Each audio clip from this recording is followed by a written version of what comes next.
Oke, Assalamualaikum warahmatullahi wabarakatuh.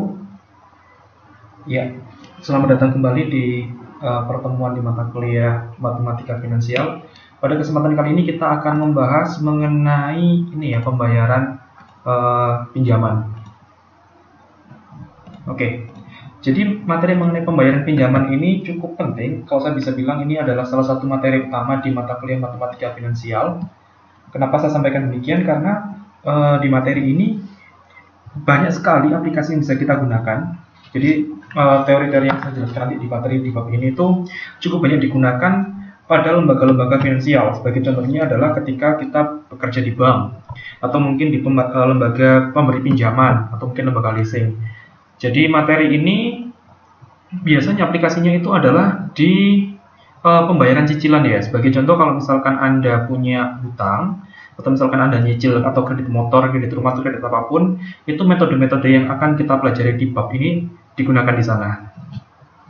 Nah, secara umum, materi terkait dengan pembayaran pinjaman ini ada dua metode yang akan kita pelajari nantinya, yaitu metode untuk pembayaran pinjaman. Metode yang pertama kita sebut sebagai metode amortisasi. Lalu metode yang kedua ini namanya adalah metode sinking fund. Nah, lebih lanjutnya nanti akan kita pelajari ketika kita belajar mengenai kedua topik ini. Tapi secara umum saya akan jelaskan perbedaan utama antara metode amortisasi dengan metode sinking fund ya. Jadi kalau di pembayaran pinjaman itu ada dua orang atau mungkin dua pihak yang harus kita consider atau kita pertimbangkan, yaitu pihak peminjam. Ini kita sebut sebagai lender. Ini kita sebut sebagai borrower ya, karena peminjam, borrower. Lalu ada pemberi pinjaman. Pemberi pinjaman ini adalah lender ya. Nah, kalau di metode amortisasi, ini artinya adalah si peminjam atau borrower ini akan mengembalikan seluruh hutangnya secara langsung kepada pemberi pinjaman. Jadi ini ada direct payment di sini ya. Pembayaran secara langsung dari peminjam kepada pemberi pinjaman. Ini metodenya namanya adalah amortisasi. Contohnya ya, misalkan Anda punya teman, lalu Anda minjami teman Anda sejumlah hutang itu, terus dia bayar langsung kepada Anda. Nah, itu disebut sebagai metode amortisasi. Tapi umumnya ya, kalau metode amortisasi ini biasanya pembayarannya jenisnya adalah pembayaran pinjaman secara cicilan. Nah, untuk yang berikutnya, metode yang kedua yaitu metode sinking fund di sini. Perbedaan utamanya adalah kalau di sinking fund ini, peminjam ini dia memecah rekeningnya menjadi dua bagian, yaitu rekening peminjam atau kita sebut sebagai rekening pinjaman, dan ada namanya rekening sinking fund. Jadi tujuannya adalah kedua rekening ini tujuannya adalah membayarkan pinjamannya kepada pemberi pinjaman. Jadi kalau yang di rekening peminjam atau rekening pinjaman ini nanti biasanya ini hanya membayar porsi bunganya saja atau bunga pinjamannya. Nah, untuk yang di rekening sinking fund ini tujuannya adalah melunasi hutangnya atau melunasi pokok pinjamannya. Melunasi pokok pinjaman.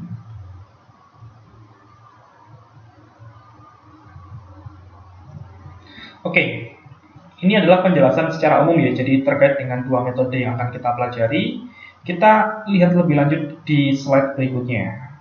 Kita lihat di sini. Nah, ini yang pertama ya, metode namanya metode amortisasi di sini. Nah, sebelum saya menjelaskan terkait dengan metode amortisasi, ini ada beberapa hal yang perlu kita ketahui atau istilah-istilah yang perlu Anda perhatikan di sini ya. Oke, penjelasannya seperti ini. Sebuah pinjaman yang teramortisasi sebesar L. Jadi L ini sekali lagi, kalau L di sini ini menunjukkan besar pinjamannya ya. Ini pinjaman awalnya ini. L itu menunjukkan loan ya. Loan itu artinya besar pinjaman mula-mula. L ini akan dibayarkan dengan cicilan atau pembayaran berkala atau secara reguler yang terdiri dari pembayaran bunga dan pokok pinjaman. Jadi kalau boleh saya gambarkan dengan menggunakan diagram waktu seperti ini kurang lebihnya, kita punya hutang mula-mula sebesar L ini ya.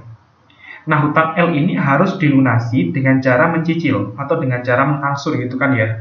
Nah, besar angsurannya tiap periode waktunya, misalkan 1, 2, 3, sampai N ini menunjukkan periode waktu pembayaran. Dan untuk lebih memudahkan, anggap saja ini adalah tahun semuanya ya. Jadi ini tahun ke-1, tahun ke-2, tahun ke-3, sampai tahun ke-N. Nah, di masing-masing akhir tahun ini, besar cicilannya yang harus dibayarkan itu adalah R, gitu kan ya. Nah, tujuannya apa sih ini bayar RR semua? Ini tujuannya adalah ini untuk melunasi hutang sebesar L ini tadi. Jadi saya tuliskan di sini total hutang awalnya itu adalah L di sini. Oke. Nah, untuk melunasi hutang sebesar L ini, maka si peminjam diwajibkan untuk melunasinya dengan cara mengangsurnya sebanyak N kali, di mana masing-masing angsuran ini besarnya adalah R. Jadi R di sini merupakan simbol dari besar cicilannya yang dibayarkan ya. R sekali lagi ini adalah besar cicilan. Nah, dari besar cicilan ini ada dua komponen dari besar cicilannya. Nah, cicilan sebesar L ini terdiri dari dua komponen, yaitu yang pertama adalah komponen bunga dan yang kedua adalah komponen pokok pinjaman. Jadi sebagai contoh ya, saya ilustrasikan dengan menggunakan angka saja. Misalkan Anda punya hutang, katakanlah L-nya itu 10 juta, katakanlah seperti itu ya. Lalu Anda harus diwajibkan untuk mengangsur, angsurannya sebesar R-nya katakanlah adalah 1 juta. Ini artinya setiap akhir tahun, Anda diwajibkan membayar hutang sebesar 1 juta ya, tujuannya adalah untuk melunasi ini semua. Nah, 1 juta kalau Anda perhatikan, ini tidak murni untuk membayarkan pokok pinjaman sebesar 10 juta ini aja, enggak. Tapi 1 juta ini kita pecah jadi dua bagian, yaitu I sama P di sini. I ini menunjukkan bunga. Kenapa saya bilang harus ada bunga di sini? Karena kalau Anda membayarkan pinjaman, itu udah otomatis pasti di dalamnya mengandung bunga ya. Jadi tidak hanya membayarkan pokoknya saja. Oke, sebagai ilustrasi misalkan katakanlah I-nya adalah 600.000 gitu. Lalu P-nya ini adalah 400.000. Jadi kalau Anda punya hutang 10 juta, terus cicilannya 1 juta, bisa jadi bunganya saja itu adalah sebesar 600.000. Dan pokok pinjaman yang Anda lunasi ke pemberi pinjaman itu adalah 400.000. Oke, jadi tolong dicatat bahwasanya setiap kita mengangsur atau membayar cicilan, cicilan tersebut terdiri dari dua komponen ya, yaitu komponen bunganya atau kita simbolkan dengan I di sini, dan komponen pokok pinjamannya atau kita simbolkan dengan P ya. Oke, tambahan informasinya adalah seperti ini. Pembayaran cicilan dapat dilakukan secara bulanan, per kuartal maupun tahunan dan lain-lain. Jadi kalau tadi saya jelaskan, ini kita ambil contoh paling gampangnya adalah tahunan, itu nggak masalah. Kalau misalkan bulanan ya bulanan, kuartal ya kuartal. Tapi yang pasti tolong dicatat, tingkat suku bunga efektif yang kita gunakan itu mengikuti periode dari pembayaran pinjamannya. Jadi kalau misalkan pinjamannya ini dicicil secara bulanan, maka kita nanti akan menggunakan tingkat suku bunga efektif bulanan. Kalau seandainya pembayarannya tahunan, ya jelas otomatis kita menggunakan pembayaran secara tahunan, ya tingkat suku bunga efektif tahunan. Lalu berikutnya adalah pembayaran cicilan biasanya diasumsikan sama atau level payment pada tiap-tiap periode pembayaran. Jadi kalau ini kita lihat di sini ya, ini pembayaran cicilannya adalah R sampai terakhir juga R. Ini udah umum sekali untuk amortisasi ini, jadi memang secara umum kalau kita membayar cicilan hutang itu dianggapnya pembayaran cicilannya selalu sama dari awal sampai akhir periode pembayaran. Nah, masing-masing pembayaran cicilan akan digunakan untuk membayar bunga pinjaman dan sisanya akan digunakan untuk membayar cicilan dari pokok pinjaman atau hutang. Ini persis dengan yang saya jelaskan tadi. Jadi pembayaran cicilan sebesar R ini terdiri dari dua komponen, yaitu untuk membayar bunganya sebesar I dan untuk membayar pokok pinjamannya sebesar P di sini. Nah, pada beberapa kasus terdapat kemungkinan bahwa pembayaran cicilan terakhir akan lebih besar atau lebih kecil jika dibandingkan pembayaran cicilan lainnya. Contohnya kayak gini nih. Misalkan hutang awalnya sebesar L gitu katakanlah ya. Nah, di tahun pertama dia bayar R, tahun kedua juga R, sampai mungkin di tahun ke-10 dia juga bayar R di sini.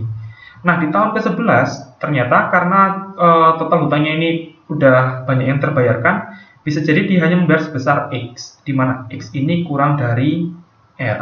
Jadi pembayaran terakhir ini lebih kecil dibandingkan dengan yang sebelum-sebelumnya. Jadi perbedaan utama ini adalah hanya di bagian pembayaran terakhirnya saja. Ini ya.